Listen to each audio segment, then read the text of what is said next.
इस कार्यक्रम के पुण्यार्चक हैं श्री वीरेंद्र कुमार जैन, श्रीमती मीना जैन, श्री रितेश कुमार जैन, श्रीमती रोजी जैन, श्री अंकुर जैन, श्रीमती रुचि जैन, सिद्धार्थ जैन, शुभी जैन, समयक जैन, अनुभव जैन, अरहंत ज्वेलर्स परिवार, मेरठ।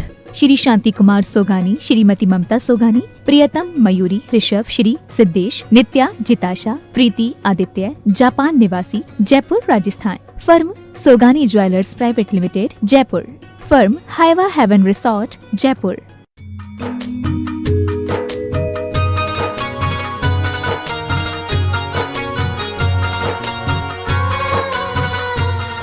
जय बोलो देवादिदेव 1008 श्री भगवान महावीर स्वामी की जय जय जय। अहिंसा परमो धर्म की जय जय जय। परम पूज्य आचार्य गुरुवर श्री विद्यासागर जी महाराज की जय जय जय। परम पूज्य मुनिवर श्री प्रमाण सागर जी महाराज की जय जय जय। मुनि संघ की जय जय। जीवन में अनेक प्रकार के संयोग बनते हैं, बदलते हैं, घटनाएं घटती है। जीवन में घटित प्रसंगों के कई तरह की प्रतिक्रियाएं होती है। कुछ लोग ऐसे होते हैं जो अपने जीवन में घटित सब घटनाओं में स्थिरता बनाकर जीते हैं, और कुछ लोग ऐसे होते हैं जो अपने जीवन में थोड़ा हेर फेर हो जाने पर, उतार चढ़ाव हो जाने से विचलित हो जाते हैं। संत कहते हैं जीवन की व्यवस्थाओं को बदलना हमारे हाथ में नहीं है, पर उनसे अप्रभावित रहना हमारे वश में जरूर है। जो व्यक्ति जीवन में घटित प्रसंगों से विचलित होते हैं, वे अपने जीवन का रस लेने से वंचित रह जाते हैं। लेकिन जो अविचल भाव से जीवन के घटित सभी प्रसंगों में स्थिरता बनाए रखते हैं, सच्चे अर्थों में वे ही अपने जीवन का आनंद ले पाते हैं। संत कहते हैं तुम्हें जीवन मिला है तो जीवन का रस लो, आनंद लो, उससे विचलित मत हो। पर ज़्यादातर लोग विचलित दिखते हैं और बहुत दुख में भर जाते हैं, और उसके लिए एक शब्द है शोक। शोक। आज बात मुझे स की करनी है।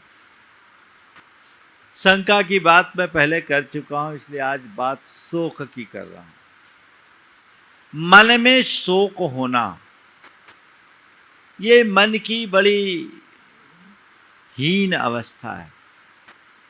शोक का मतलब क्या है? पीड़ा, दुख, कष्ट, आकुलता, तनाव, ये हमारी शोक की स्थिति है। एक शोकपूर्ण अवस्था है और एक प्रसन्न सहज प्रसन्न अवस्था है। जीवन में मजा तभी है जब हमारे अंदर सहजता हो, हमारे अंदर प्रसन्नता हो। लेकिन जब किसी बात को लेकर हमारे मन में शोक उत्पन्न होता है, तो वह हमारे जीवन की सारी प्रगति को रोक देता है। प्रगति को क्या, हमारे जीवन को ही निस्तेज बना देता है। आप देखो किसी व्यक्ति को जिसका चित्त शोक मग्न हो, उसका चेहरा कैसा होता है?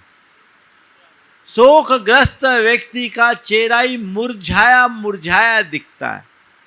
अर्थात शोक हमारे मन की एक ऐसी परिणति है जो हमारे जीवन को निस्तेज बनाता है, और हमारे जीवन को निस्तेज बना देती है और हमारी प्रगति को अवरुद्ध कर देती है। तो संत कहते हैं सच्चे अर्थों में जीवन का आनंद लेना है तो स्वयं को शोक मुक्त रखो। 4 स्थितियां हैं: शोक होना, शोक मग्न हो जाना, शोक मुक्त रहना और शोक मुक्त करना। शोक होना, शोक होना मतलब जीवन में कुछ अघट घटना। हमारे यहाँ कहा जाता है किसी की मृत्यु हो गई तो 12 दिन का शोक चलता है, ये शोक है, ये एक रीति है। घटनाएं घटना ये सहज प्रक्रिया है, ये होगी, इसे हम नहीं रोक सकते, संसार में कोई नहीं रोक सकता। हम तुम की बात तो जाने दो, भगवान भी नहीं रोक सकते। दुनिया में कोई ऐसी ताकत नहीं जो किसी के जीवन में कोई शोक रोक सके। संयोग वियोग लगा हुआ है, आना जाना लगा हुआ है, जन्म मरण लगा हुआ है, उत्पत्ति विनाश लगा हुआ है, ये संसार की नियति है। होगा, शोक होना होगा। सूरज उगा है तो डूबेगा, इसे कोई रोक सकता है क्या? पर सूरज के उगने में जश्न मंगाए और डूब जाने में मातम, तो कहां से समझदारी है? अरे जैसा सूरज का उगना प्रकृति का अंग है, वैसे ही सूरज का डूबना भी प्रकृति का ही अंग है। थोड़ी देर के लिए सोचो, सूरज उगने के बाद डूबता नहीं, 24 घंटे सूरज होता तो हमारा क्या होता? आज भी दुनिया के कुछ देशों में लंबे समय तक दिन होता है, उनकी हाल बड़ी खराब हो जाती है। तो जैसे सूरज उगा है तुम उगते सूरज का जैसा स्वागत करते हो, तो डूबते सूरज का भी स्वागत करो, उससे प्रभावित मत हो। उगने डूबने के क्रम को कोई रोक नहीं सकता, लेकिन हर वह व्यक्ति विचलित होता है जो इस रहस्य को अंदर से स्वीकार नहीं करता। सूरज उगता है, सूरज डूबता है, हमें कोई फर्क नहीं पड़ता। हम मानते हैं अभी सूरज डूबा है, कल फिर उगेगा, और अभी सूरज उगा है तो भैया दिन भर ही उजाला है, शाम को ढल जाएगा, इसलिए जो मुझे करना है कर लो। उस व्यक्ति के हृदय में न ज्यादा हर्ष होता है न विषाद, वो कभी शोक नहीं करता। तुम्हारे साथ कुछ जुड़ा है तो समझना सूरज उगा है, और कुछ छूट रहा है तो समझना सूरज डूबा है। अब उग रहा है, डूब रहा है, उगने डूबने की ये प्रक्रिया तो अनादि से चली आ रही है, चलते रहेगी। उससे प्रभावित होना तुम्हारी नादानी है।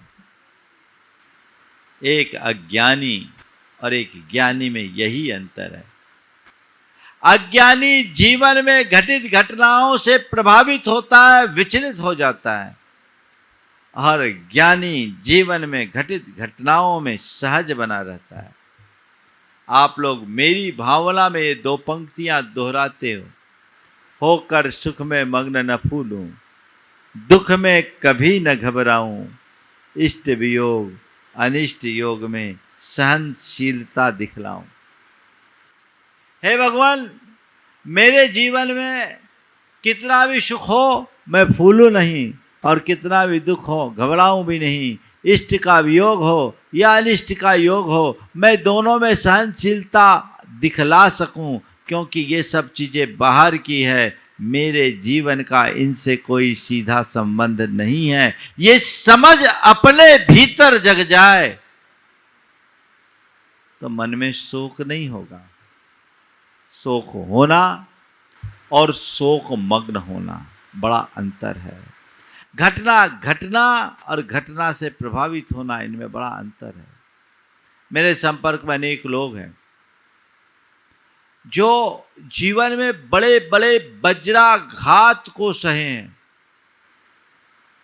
और उस घड़ी भी उनने रंच मात्र दुख अनुभव नहीं किया।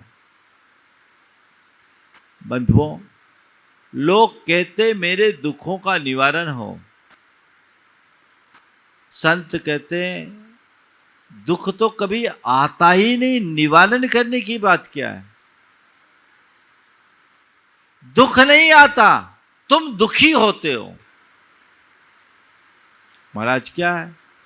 हाँ, दुख तुमने मान रखा है। अनुकूल संयोगों के मिलने पर तुम सुखी महसूस करते हो, और प्रतिकूल संयोग आने पर तुम अपने आप को दुखी महसूस करने लगते हो। अरे संयोग को संयोग मान लो, अनुकूल हो तो और प्रतिकूल हो तो फिर दुख कहां? बोलो, होगा? नहीं होगा। तो शोक या दुख उनके हृदय में होता है जो जीवन की वास्तविकता को नहीं समझते हैं। ऐसे लोग हैं जो एकदम शोक में मग्न हो जाते हैं, डूब जाते हैं, रात दिन एक ही चिंता में लग जाते हैं। मैं 2 उदाहरण से अपनी बात कर रहा हूं। एक व्यक्ति जो शोक मग्न होने पर क्या दशा होती है। एक व्यक्ति से एक बड़ा डील किया, विश्वास में उसने उसे 80 लाख रुपए दे दिए, बिना लिखा पढ़ी के दिए। 80 लाख दे दिया। लेन देन ऐसे बिना विचार के करना नहीं चाहिए, समझदारी से करना चाहिए। लेकिन 80 लाख रुपया दिया और उस व्यक्ति की हैसियत के हिसाब से वो 80 लाख की रकम ज़्यादा थी। 80 लाख रुपया दिया और सामने वाले ने उसकी नीयत खराब कर दी। उसने उसे डकार लिया, ठेंगा दिखा दिया। अब उस व्यक्ति के मन में उसका बड़ा गहरा आघात पहुंचा। वो एकदम शोक मग्न कि मैंने अपने जीवन भर की कमाई उसको दे दी, सब खो गया, सब मिट गया, अब मेरा क्या होगा, अब मेरा क्या होगा, अब मेरा क्या होगा। बड़ा शॉक्ड रहा, उसको अंदर से बड़ा गहरा आघात पहुंचा। लोगों ने समझाने की कई कोशिश की पर समझने की स्थिति नहीं। वो पूरी तरह डिप्रेशन में आ गया। किस बात को लेकर? एक नुकसान को न झेल पाने के कारण। उसके एक मित्र उसे मेरे पास लेकर के आए। साथ में उनकी धर्मपत्नी भी थी और उनका बेटा भी था। कहा, महाराज जी देखिए, इन्होंने विश्वास में ऐसा कर लिया, अब वो पैसा दे नहीं रहा है और लोगों से मालूम पड़ा कि हम वो देने की स्थिति में भी नहीं है, पैसा मिलना नहीं है। इनने अपनी हालत ऐसी कर ली, महाराज जी कुछ मार्गदर्शन दीजिए। हम लोगों को इनके पैसे जाने का दुख नहीं है, पर इनकी इस दुरावस्था से बड़ा दुख है।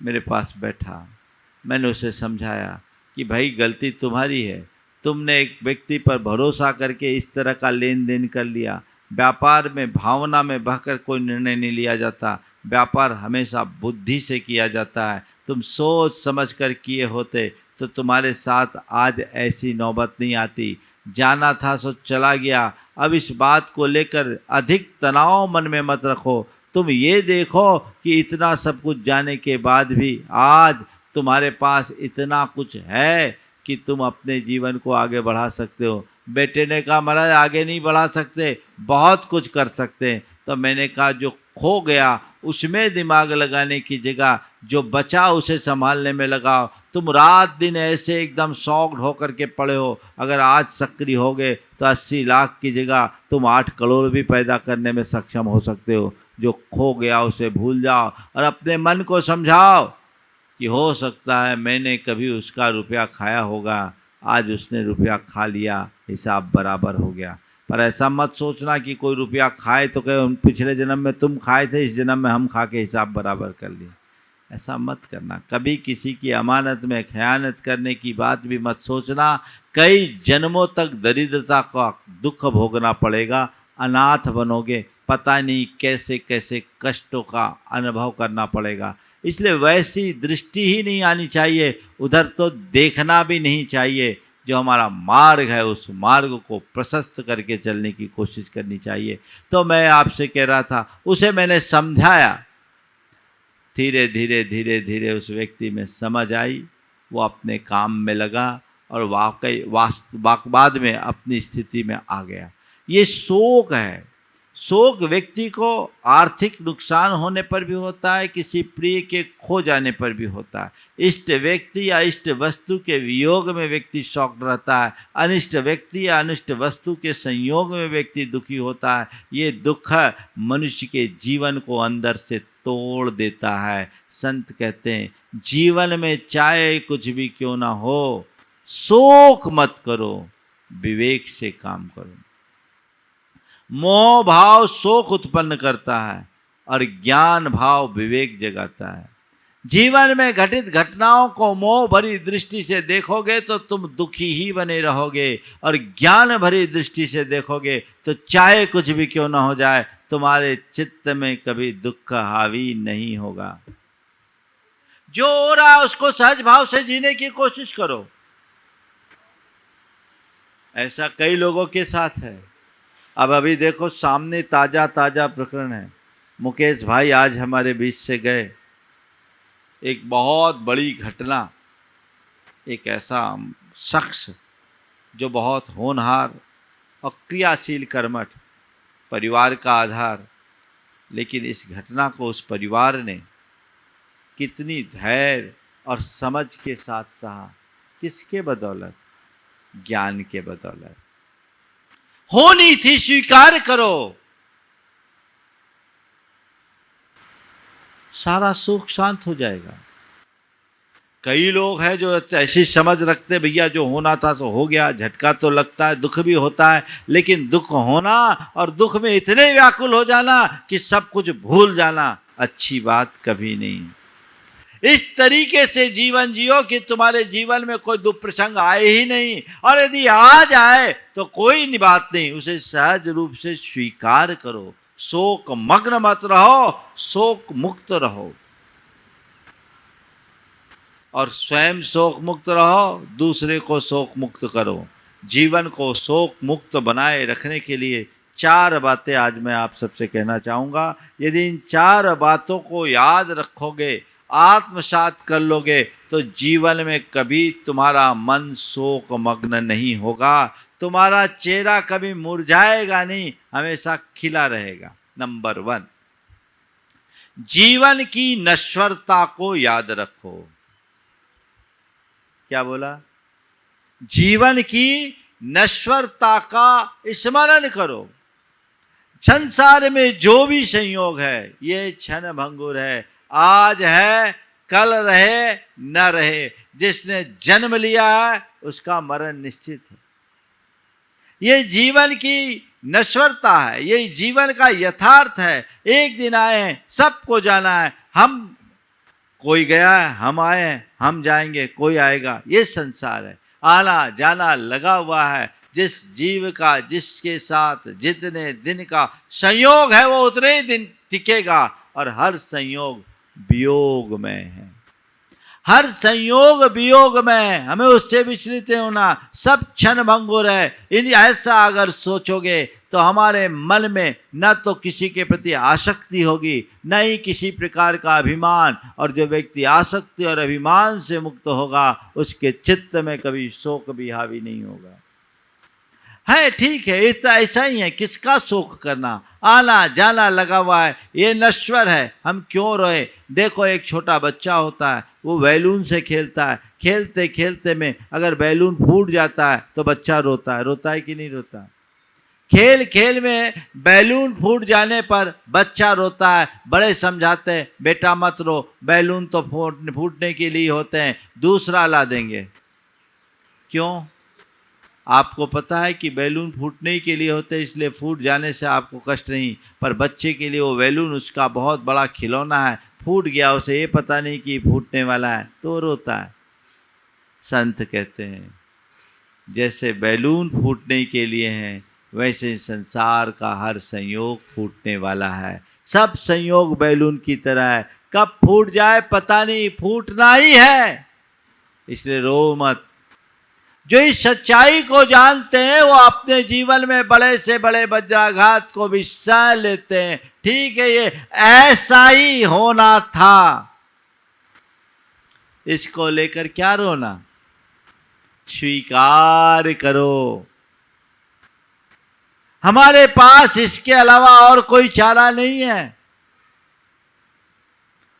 जीवन नष्ट हो जाए, धन खो जाए, यौवन खो जाए, कुछ भी हो जाए, सब स्वल्प काल के लिए।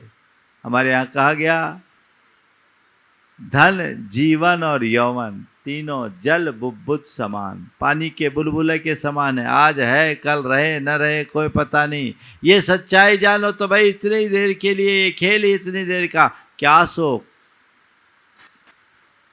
कभी शोक नहीं होगा।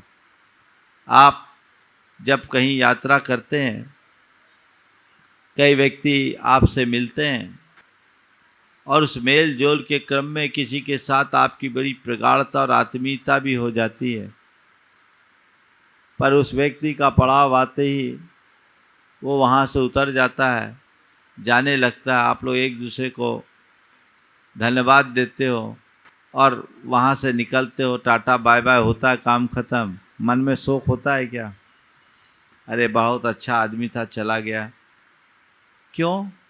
वो तो इतने ही देर के लिए था, उसका पड़ाव आया, चला गया, पड़ाव पर मुझे जाना है। मन में कोई विकल्प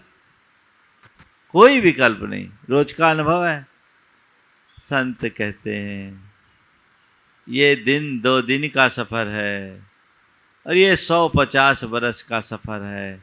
जिंदगी में तो सब कुछ एक सफर की तरह है,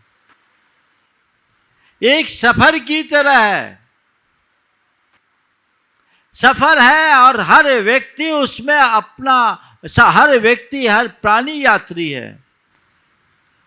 सबका अपना अपना गंतव्य है, सबकी अपनी अपनी मंजिल है। जिसकी जब मंजिल आएगी वो वहीं उतरेगा। उसे तुम रोकना चाहो भी तो नहीं रुक सकते, न तुम रुक सकते न वो रुक सकता। ये चल रहा है तो चल रहा है, तुम इसके साक्षी बनो, इसे स्वीकार कर लो कि भैया इसकी मंजिल यही थी, इसकी यात्रा यहीं तक थी, खत्म कहानी। अब आगे चलेंगे, एक छूटेगा दूसरा मिलेगा, एक आएगा एक जाएगा दूसरा आएगा। यही तो संसार की वास्तविकता है। ये आना जाना लगा हुआ है। मैं इनसे रंच मात्र भी प्रभावित नहीं होना चाहता, मुझे अप्रभावित रहना है। जीवन की नश्वरता को समझने वाले व्यक्ति कभी शोक मग्न नहीं होते। दूसरी बात, कर्म सिद्धांत पर विश्वास रखो, कभी दुख नहीं होगा। कर्म सिद्धांत पर विश्वास रखो कि मेरे जीवन में जो भी अच्छे बुरे संयोग हैं वे सब मेरे कर्मों के निमित्त से हैं। ये सारे संयोग मेरे कर्मों के निमित्त से हैं, कर्माधीन हैं। और कर्म का चक्र तो चला हुआ है, इसमें शोक क्या करना, इसमें दुखी क्या होना। जो व्यक्ति अंदर से मजबूत होते हैं वे कर्मों के बड़े बड़े आघात को भी बड़ी आसानी से सह लेते हैं, और जो व्यक्ति अंदर से कमजोर होते हैं वो साधारण सी घटना में भी विचलित हो जाते हैं। सब संयोग को कर्म अधीन मानिए, और ये यथार्थ है कि नहीं। सामान्य व्यक्ति के मन के विरुद्ध जब कुछ घटता है तो आंसू बहाता है, और ज्ञानी व्यक्ति के सामने बड़ी सी बड़ी विपत्ति आती है तो उसे सहज रूप से स्वीकार कर लेता है। यह स्वीकार भाव ही मनुष्य को सुखी बना देती है। सेठ सुदर्शन को सूली पर चढ़ाने का आदेश दे दिया गया। कितना बड़ा कष्ट था, कितना बड़ा दुख है। एक निर्दोष व्यक्ति को सूली पर चढ़ाने का आदेश। लेकिन सुदर्शन सेठ ने क्या कहा? रोया गाया, शोक किया, आंसू बहाया, हाथ जोड़े, मिन्नत की, राजा से कहा कि नहीं नहीं मैं निर्दोष हूं, मुझे क्षमा कर दो। नहीं, ध्यान रखना, अज्ञानी लोगों के सामने गिड़गिड़ाता है और ज्ञानी जीवन में आने वाले हर परिस्थितियों का दृढ़ता से मुकाबला करता है, डटकर सामना करता है। उसे कर्म सिद्धांत का बोध था। उसने सोचा कर्म का उदय आया है, कर्म ये खेल खिला रहा है, खेलो, स्वीकार करो। यदि मेरी मृत्यु इस सूली के निमित्त से ही होनी है तो होगी। और तीसरी बात, आत्मा के प्रति दृष्टि रखो, आत्मा की अमरता को समझो, कभी शोक नहीं होगा। उन्हें आत्मा की अमरता का विश्वास था, आत्मा के प्रति श्रद्धांत था। उन्हें लग रहा था सूली पर मुझे नहीं चढ़ाया जा रहा है, इस देह को चढ़ाया जा रहा है, और ये कर्म अपना खेल खिला रहा है। कर्म एक निमित्त बनकर के आया है और इस देह का अंत यदि सूली से होना हो जाने दो। मेरा तो न कभी जन्म है न कभी मृत्यु, न मैं मृत्यु कुतो भीति। जब मैं मृत्यु रूप हो ही नहीं तो डर कैसा, क्यों रो, क्यों शोक करूं, किस लिए शोक करूं, किस लिए पश्चाताप करूं, किस लिए दुखी हूं। मैं भी औरों की तरह इस दृश्य का दृष्टा मात्र हूं कि एक तन को सूली पर चढ़ाया जा रहा है, पर मैं अजर अमर अविनाशी आत्म तत्व हूं, मुझे तो कोई छू भी नहीं सकता। सूली पर चढ़ाने की बात तो बहुत दूर है। वे आत्मस्थ होकर पंच परमेष्टि का स्मरण किए, नतीजा सूली भी सेज बन गई। जय जयकार हो गई सेठ सुदर्शन की। ये शक्ति कहां से आई? ये शक्ति तत्व ज्ञान की शक्ति है। इसलिए संत कहते हैं कर्म सिद्धांत पर विश्वास करो, तुम्हारे जीवन में दुख संकट आ सकता है, कष्ट आ सकता है, परेशानियां आ सकती है, मुसीबतें खड़ी हो सकती है, मुश्किलों का सामना करना पड़ सकता है, लेकिन तुम कभी शोक मग्न नहीं होगे, तुम्हारा मन कभी दुखी नहीं होगा। ये तय। क्यों? क्योंकि तुम में उसे स्वीकार करने की ताकत आ जाएगी। ये मेरे कर्म का उदय, स्वीकार करो। रामचंद्र जी को वनवास हो गया, रास तिलक होना था, वनवास। अगर ऊपरी तौर पर देखें तो कितना बड़ा अनिष्ट संयोग, पर उन्होंने शोक किया नहीं। उन्होंने क्या किया? कर्म का उदय, ये मेरे जीवन के निर्माण के लिए, वो सोच भी सकारात्मक थी, आगे बढ़ गए। अनेक महापुरुषों के जीवन में बड़ी बड़ी विपत्तियां आई, पर उन्होंने उसे कर्म का उदय मानकर उसे सहज रूप से झेल लिया, आगे बढ़ा दिया। अब एक सज्जन है मेरे संपर्क में, पिछले कुछ सालों से उनके ऊपर बड़ी बड़ी परेशानी आ रही है, परेशानी पर परेशानी। एक परेशानी जाती है, दूसरी परेशानी आती, तीसरी जाती, चौथी, और एक दूसरे से बढ़ती जा रही। परेशानी आ रही है पर वो व्यक्ति परेशान नहीं है। मजा तो इसी का है, परेशानियां आए पर परेशान नहीं होना। आज ही सुबह उनका संदेश आया, मैंने पूछवाया कि क्या हाल है। उन्होंने बड़े मुस्कुराते हुए कहा, बस गुरुदेव से कह दो कर्म काट रहा हूं, कर्म काट रहा हूं। आपने सूत्र दिया है, जो सामने हो उसका सामना करो, सामना कर रहा हूं। दूसरा होता, महाराज बहुत परेशानी है, महाराज से कहो कोई कुछ उपाय बताए, क्या करूं, कुछ दिखता ही नहीं, सब तरफ अंधेरा ही अंधेरा है। अरे बाहर अंधेरा बाद में है, मन में अंधेरा है तो सब जगह अंधेरा है, और मन में उजाला है तो सब जगह उजाला है। खेल तो इसका है। मन में उजाला रखो, मन को मायूस मत होने दो। चाहे तुम्हारे जीवन में कैसे भी प्रसंग हो, घबराओ मत, शोक मत करो, स्वीकार कर लो। कर्म का उदय है, स्वीकार करो। अब रोने धोने से क्या होगा? एक व्यक्ति के साथ ऐसा हुआ, बेटे की शादी की, बेटा डॉक्टर। आजकल ये समाज में बड़ी विकृतियां हो गई और ये बड़ी चिंतनीय भी है। बेटा डॉक्टर, वो खुद डॉक्टर, उनकी धर्मपत्नी डॉक्टर और उनकी बेटी डॉक्टर। बेटी बाहर है, भारत में नहीं है। बेटे की शादी हुई, एक बड़ा डॉक्टर, एक वकील की लड़की से शादी हुई, और उन्होंने शादी के 3 महीने बाद उत्पात मचाना शुरू कर दिया लड़की ने। और उसके उपरांत उन पर केस, माने अपने पति पर केस, सास पर केस, ससुर पर केस, ननद पर केस, और 80 वर्ष की दादी पर भी केस, डोमेस्टिक वायलेंस का और डॉरी का, घरेलू हिंसा और दहेज प्रताड़ना का मामला लगा दिया गया। बड़ी मुश्किल, और मुश्किल विडंबना ये कि लड़की का पिता एक बड़ा वकील, ऐसी धाराएं लगाई कि हालत खराब।